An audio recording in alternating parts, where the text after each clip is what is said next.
වැල්වැටිතුරේ. වැල්වැටිතුරේ ගැන දැන් මිනිස්සු ගොඩක් කතා වෙනවනේ.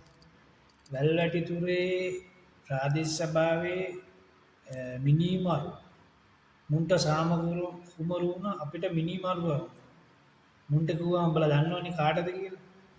උන්ට සාම කුමාරයා අපිට මිනිමරුව. කවුද කොටියා? ප්‍රභාකර. ප්‍රභාකරන්ගේ මස්සිනා වැල්වැටිතුරේ ප්‍රාදේශ සභාවේ මන්ත්‍රී. ඌට ඉතින් මේ පැත්තේ මිනිස්සු ඡන්ද දීලා කොටින්ට නේද කොහොමද ඡන්ද දෙන්නේ? එතකොට ඒ ප්‍රභාකරන්ගේ මස්සිනා මන්ත්‍රී යෝජනාවක් ගෙනලා සභාවට ප්‍රභාකරන්ගේ ගේ හදලා නංගිට බාර දෙන්න. ආසයි තියෙන්නේ. ප්‍රභාකරන්ගේ කෙටියෙන් චුට්ටක් කියන්න. ප්‍රභාකරන් කියන මිනිමරුව අපේ රටේ ත්‍රිවිධ හමුදාව පොලිසිය සිවිල් ආරක්ෂක බලකායට අමතරව ගෙයින් එළියට බහින්න බැරි වෙන්න අපේ සාමාන්‍ය ජනතාවට රට ඇති කරා. කොරෝනාව සංස්ථාවට ගැව්වා, මහා බැංකුවට ගැව්වා, කටුනායකට ගැව්වා, දළදා මාලිගාවට ගැව්වා, හැමතැනම බෝම්බ පිපිරෙව්වා. ඊට පස්සේ අර පාසල් ඩීඑස්එ නානායක විද්‍යාලයේ පාසල් ළමයි ටිකක් රගලාරි මොනාරි ක්‍රීඩා කරන ළමයි ටිකක් කොටු ස්ටේෂන් එකේ ඉන්නේ නැද්දි යුද හමුදාවේ ආයි කියලා හිතලා ඒගොල්ලොන්ව බෝම්බයක් පුරලා විනාශ කළා දැම්ම අරන්තලාවට ගැව්වා භික්ෂු ඝාතනය.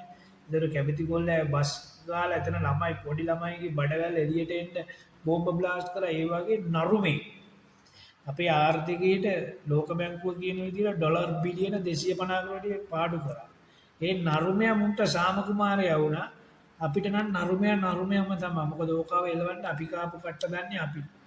අපි දවල්ට කන්නේ නැතුව උදේට කන්නේ නැතුව රැට කන්නේ නැතුව ත්‍රිවිධ හමුදා පොලිස් සිවිල් ආරක්ෂක බලකායේ හිටපු අය. මේ සමහරකම් අව ඩෝබි ඇත්තේ ඉන්න තාම මුන්ට කඩේ යන්නේ උන් අපිට බැන බැන දානවා. බැන බැන දැම්මත් අපි ඇත්ත කියන්නේ. මාර දුකක් දින තමයි ඕකාගෙන් මේ රට බේරගත්තේ. ඔය නරුමයාගේ ගේ හදන්න මන්ත්‍රී යෝජනාවක් දාලා වැල්වැටිතුරේ මන්ත්‍රී කෙනෙක්. ඊට පස්සේ සියාජලිංගම්ද මොකಾದ කියන එකක් දාලා. ඉතින් ඕවට සාමාන්‍යයෙන් රටට විනාශයක් වෙන නරුමයෙක්ව සිහි කරන්නවත් මේ ස්මාරකයක් හදන්නවත් ඌ ගැන කතා කරන්නවත් ඔයගේ മന്ത്രി යෝජනා ගැන ගෙනාවලා දාපල්ලකො නඩු උන්ට. නඩු දාලා උන්ට මොකක් හරි නීතිය ක්‍රියාත්මක කරලා අපේම කටවල් වහන්න දැන්. ඔය කමෙන්ට්ස් දාලා මරනවා කොටනවා අර උස්සනවා මේ උස්සන ඒව දාන්න එපා මූසපා. මූට නීතිය ක්‍රියාත්මක කරපන්. මූව ගෙනල්ලා අහපන් අයියේ වගේ යෝජනා ගේන්නේ ප්‍රභාකරන් කියන චරිතේ LTT සංවිධානයේ ලංකාවේ තහනම් සංවිධානය. තව ටිකක් කල් වෙන උන්ට පක්ෂයක් වශයෙන් නිල වශයෙන් පිළිඅරන් ඡන්ද ඉල්ලන්න දෙන්නත් ඉඩ තියෙනවා.